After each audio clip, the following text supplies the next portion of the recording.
Donc, chers compatriotes, chers amis, chers camarades, la réflexion menée dans le cadre de Stand Up for Cameroun a mis en exergue 5 scénarios dans ce qu'on pourra appeler l'après-BIA. Le premier, c'est la mort naturelle du président, ce que vient de dire le camarade Ténéso. La deuxième, c'est une révolution de palais ou un coup d'état civil, ce qui pourrait aussi être en cours si on voit un peu la manière dont Bongo se comporte. Un putsch ou un coup d'état militaire, si certains estiment que dans l'après-BIA, ils n'ont pas leur place et qu'ils veulent la prendre avant sans l'assentiment. Quatrièmement, un soulèvement populaire. Cinquièmement, l'implosion du pays et le chaos.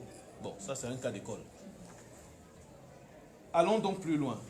Pour les 3 premiers scénarios, à savoir la mort naturelle du président, un putsch civil ou un putsch militaire, tout va dépendre du rapport de force au moment du départ du président.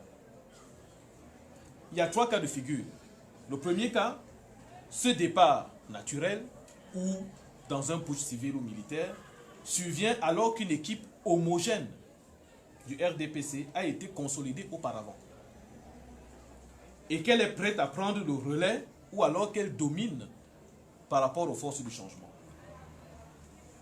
Le deuxième cas, c'est que ce départ survient alors que les forces du RDPC sont à quasi égale arme avec les forces du changement que nous sommes. Ça veut dire que nous nous sommes renforcés avant que ça n'arrive. Et le troisième cas, forcément, c'est celui où, au moment où ça arrive, nous sommes vraiment supérieurs aux gens du RDPC. Dans le troisième cas, évidemment, nous sommes très forts pour imposer tout de suite le dialogue national. Nous déclarons ouvert le dialogue national et la transition politique parce que les forces en face seront faibles.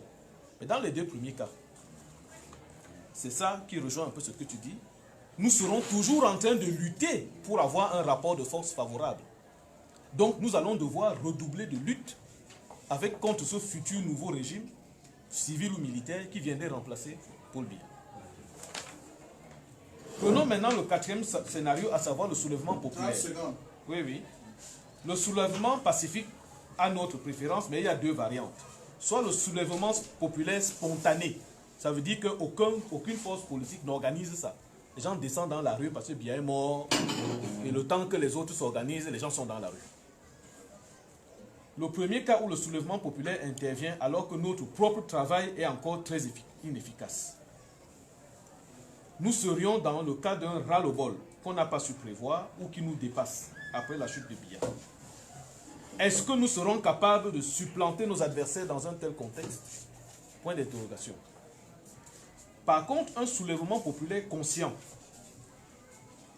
c'est-à-dire celui pour lequel nous avons travaillé par rapport à notre mot d'ordre, soit de dialogue national, soit peut-être pour les autres de non-hold-up et tout ça, mais en tout cas un soulèvement qui est à mener de manière consciente. Il faut donc que nous y travaillions, ce qui veut dire que notre campagne a été efficace. C'est le scénario que le camarade Ntoudou propose. C'est le scénario de préférence.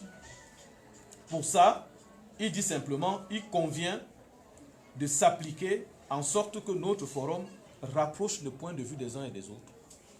Afin que ce soulèvement conscient, quelle que soit la nature du changement qui arriverait, soit tel que il n'y ait pas de discussion du style on fait quoi. Merci. Donc voilà, j'ai résumé même sa pensée.